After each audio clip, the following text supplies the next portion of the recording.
আগামীকাল তাহলে আপনি যেটা বলছেন আরাবুল বনাম শওকত মোল্লা লড়াই হয়েছে ভাঙড় বিধানসভা। তৃণমূলের নিচের লেভেল থেকে ওপর লেভেল সব চোর। এই রাজ্যে একের পর এক খুন হচ্ছে, একের পর এক ধর্ষণ হচ্ছে, কিন্তু এই রাজ্যে এখনো বিচার নেই।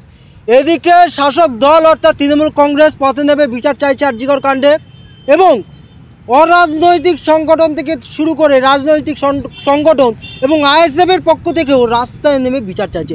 রীতিমধ্যে এই মুহূর্তে আমার সাথে বিশিষ্ট দুই নেতা রয়েছে। এক হচ্ছে আইএসএফ নেতা রশিদ মোল্লা, আর আমার সাথে রয়েছেন এই মুহূর্তে শাসক দলের অর্থাৎ তৃণমূল কংগ্রেসের নেতা শাহরুখ মোল্লা।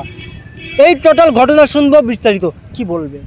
2 বছর অতিবাহিত হলো, নওশাদ সিদ্দিকী ভাঙড় বিধানসভার এমএলএ, একাধিক মানুষের অভিযোগ কোনো উন্নয়ন করতে পারছে না নওশাদ সিদ্দিকী। কীভাবে করবে? যেসব নেতা জিতছে সেই সব নেতাদেরকে মিথ্যা কেসে এ রাজ্যের পুলিশ মন্ত্রী মমতা বন্দ্যোপাধ্যায় সেই পুলিশের নেতৃত্বে মিথ্যা কেস দিয়ে জেলে, এখনও আমাদের কত ছেলে এখনও জেলে আছে, তাদেরকে জেল থেকে বার করবে, তারাই তো নেতৃত্ব দিয়ে কাজটা করবে। বিডিও অফিসে গেলে যে আইএসএফ কর্মী ছেলেদেরকে মারধর করা হচ্ছে, এই ছ্যাঁচড়া তৃণমূল চোররা, তাহলে কিভাবে আমরা উন্নয়ন করব?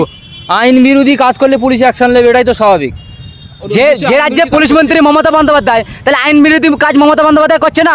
পুলিশের পুলিশকে হচ্ছে নেতৃত্ব, পুলিশকে নিরাপত্তা দেওয়ার দায়িত্ব হচ্ছে পুলিশ মন্ত্রী, আর সেই পুলিশের নেতৃত্বে রাজ্যে খুন হচ্ছে, তাহলে নেতৃত্বটা পাচ্ছে কোথায়? কেন আইন কিরকম আইনের কাজ করছে? কি বলবেন অভিযোগ আপনাদের? অভিযোগ উনি যেটা করছেন যে মমতা ব্যানার্জি বা তৃণমূল সরকারে কি কোনো রকম কি ল বিরোধী কাজ হচ্ছে না বা আইন বিরোধী? দেখুন, তৃণমূল সরকারের ভিতরে এখানে কর্মীদের মধ্যে অনেকে আইন বিরোধী কাজ করছে, অনেকেই জেল খাটছে, অনেকেই জেলে আছে এখনও পর্যন্ত। তাহলে আইন বিরোধী কাজ করলে না আইএসএফ ছাড় পাবে, না তৃণমূল ছাড় পাবে, না সিপিএম, না বিজেপি, কেউ ছাড় পাবে না। তৃণমূল কতটা আইন বিরোধী কাজ করছে না বলতে চাইছেন? এই যে ভাঙড়ে মুড়ির মতন বোমা কি কারা মেরেছিল?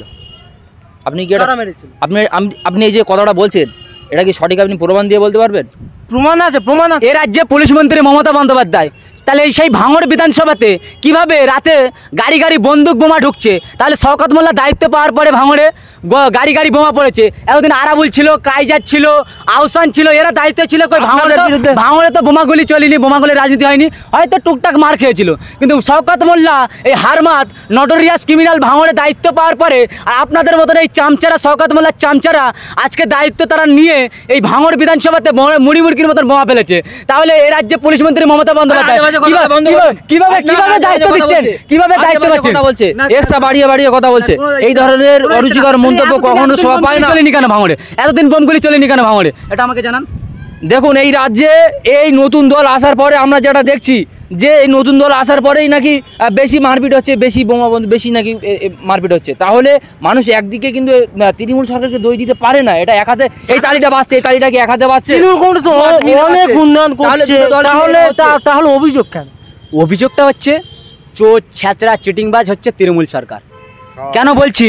আজকে বোঝা দরকার এই রাজ্যে পুলিশ মন্ত্রী আপনাদের দল কি পুরো ধোয়া তুলসী পাতা বলছেন? তো আমাদের তো নতুন দল, এখনো পর্যন্ত সবে মাত্র মানে একটা এমএলএ হলো, তার মধ্যে যদি আপনারা খুঁত দেখান, আর আপনাদের এত বড় দল, তাহলে কতটা চোর ছ্যাচড়া চিটিংবাজ। ইতিমধ্যে তো আপনাদের বিরুদ্ধে অনেক অভিযোগ উঠেছে, ইতিমধ্যে এই ছোট্ট দলের বিরুদ্ধে অনেক অভিযোগ উঠছে যে আইএসএফের নেতাকাররা যারা আছে তারা এখন থেকে নাকি কাটমানি খাওয়া শুরু করে দিয়েছে। প্রমাণ দেখাতে পারবে?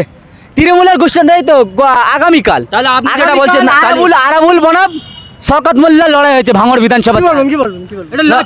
না, উনি যেটা বলছেন যে আমাদের নাকি বর্তমানে যে সরকার আছে এই সরকার নাকি কাটমানি খায়, উনি কি কথা প্রমাণ দিয়ে বলতে? প্রমাণ আছে। অবশ্যই প্রমাণ আছে। এই তো অনুব্রত মণ্ডল তো ছাড়া পেয়ে গেছে, তার তো জামিন দিয়েছে জজ সাহেব জামিন দিয়েছে, ঠিকই কথা। চোর মাচায় চোর, বাংলায় কথা আছে না? সে চোরের বিরুদ্ধে হাজারটা লাখ এই বাংলার মুখ্যমন্ত্রী বিগত দিন ধরে আমরা বহুদিন ধরে দেখছি কলকাতার রাজপথে বাংলার মুখ্যমন্ত্রীর হাজার লক্ষ মানুষকে নিয়ে এই তিলোত্তমা বা এই আরজিকরের বিচার চাইতে কিন্তু তিনি ময়দানে নেমেছেন। তাহলে আপনি কোন মুখ নিয়ে বলেন যে বাংলার মুখ্যমন্ত্রী বিচার চাইছেন না? তিনিও তো বিচার চায়। চোরের বিরুদ্ধে চোর যদি ময়দানে নামে, তাহলে এটা হাস্যকর ব্যাপার হয়ে যাচ্ছে না? এটা লজ্জা লাগছে না মমতা ব্যানার্জি পুলিশ মন্ত্রী, আর সেই মমতা ব্যানার্জি কীভাবে বলতে পারেন জাস্টিস ফর আরজিকর? এটা কি লজ্জা? আইএসএফের থেকে কি উন্নয়ন রাখছেন বা কি হতে পারে? উন্নয়ন মানুষের উন্নয়ন, এখানে আইএসএফ থেকে উন্নয়ন নাই, আর কোনো তহবিল থেকে টাকা মারা উন্নয়ন না, কোনো তোলা তোলা উন্নয়ন না। উন্নয়ন হবে আইএসএফের নেতা বলছে যেখানে উন্নয়ন মানুষের উন্নয়ন, কি উন্নয়ন করেছে বলুন? উন্নয়ন মানুষের উন্নয়ন হয়েছে। মানুষকে জিজ্ঞাসা করুন, তৃণমূলের মতন তোলা তুলবো। আর এই যে আরাবুল সাহেব এই যে কিছুদিন আগে তৃণমূলে মারপিট করছে, এনারা আগে শুধরেনি, তারপরে গোষ্ঠীদ্বন্দ্ব না, গোষ্ঠীদ্বন্দ্ব যে কোনো দলে থাকতে পারে, সেটা বড় কথা না। লজ্জা থাকা দরকার। তৃণমূলে এই আইএসএফের 4 বছর বয়স হলো, এখনো পর্যন্ত গোষ্ঠীদ্বন্দ্ব বলে দেখাতে পারলো না। আর এই তৃণমূলে যে প্রতি বছরে প্রতি সপ্তাহে মানে গোষ্ঠীদ্বন্দ্ব না। আইএসএফে কেউ যোগ দিচ্ছে, আইএসএফ থেকে কেউ তৃণমূলে যোগ দিচ্ছে না। তৃণমূল থেকে কতটা মানুষ আপনাদের দলে যোগ করেছেন এই তৃণমূল? আরে আইএসএফ এর তো প্রচুর নেতা জয়েন করেছে, ওইদিকে আমাদের সমিতি যে করছে। লজ্জা, তৃণমূলের লজ্জা থাকা দরকার। এ রাজ্যে পুলিশ মন্ত্রী মমতা বন্দ্যোপাধ্যায়, আর সেই পুলিশকে দিয়ে মিথ্যা কেসে ভয় পাওয়ালে সাধারণ মানুষ এখানে খেটে খায়, লিডার কোম্পানির কাজ করে খায়। এই ছ্যাচড়া তৃণমূল নেতাদেরকে আজকে হুঁশিয়ারি দিয়ে বলে দিতে চাই। আমার প্রশ্ন, তৃণমূলের বড় বড় নেতাদের পর্যন্ত প্রশ্ন, ভাঙড়ে আইএসএফ কোনো রকম কোনো উন্নতি করতে পারছে না। পারছে না।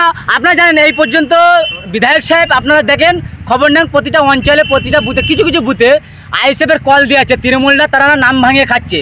ইনি বলছেন আইএসএফ চোর, আইএসএফ উন্নয়ন করতে পারেনি দীর্ঘদিন। ইনি বলছে তৃণমূল চোর। তৃণমূল কি কাজ করেছে? তৃণমূলের নিচের লেভেল থেকে ওপর লেভেল সব চোর। একটা দেখাক যে ভালো না, এই যে বলছে তৃণমূলে যদি চোর না হতো, বাপের বেটা যদি হয়ে থাকতো, তাহলে অত বড় বড় উকিল লাগাচ্ছে কেন? আর এনআরসির জন্য এই বাংলায় কেস করছে ক টাকার উকিল লাগাচ্ছে। একটা কথা বলছি, এখানে ব্যাপারটা আমি বলছি।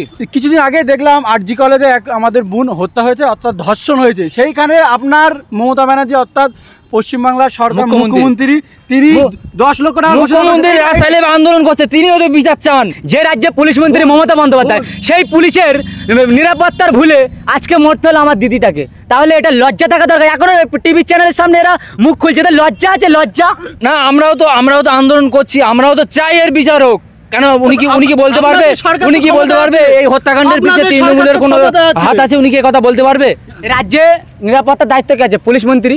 সেই পুলিশ মন্ত্রীটাকে মমতা বন্দ্যোপাধ্যায় যে সাদা চটি পরে থাকে, এত চটি চাটা চেটেছে মমতা বন্দ্যোপাধ্যায়ের চটিটা আপনার জীবনে দেখবেন না যে চটিটা নোংরা পড়ে আছে। দেখেছি আপনি কার চটি চেটেছেন? আমি কারোর চটি চাটি না। আমি এখনো বুক টুকে বলতে পারি নওশাদ সিদ্দিকী সাহেব ভুল করে, তার বিরুদ্ধে মুখ খোলার মতন ক্ষমতা আছে।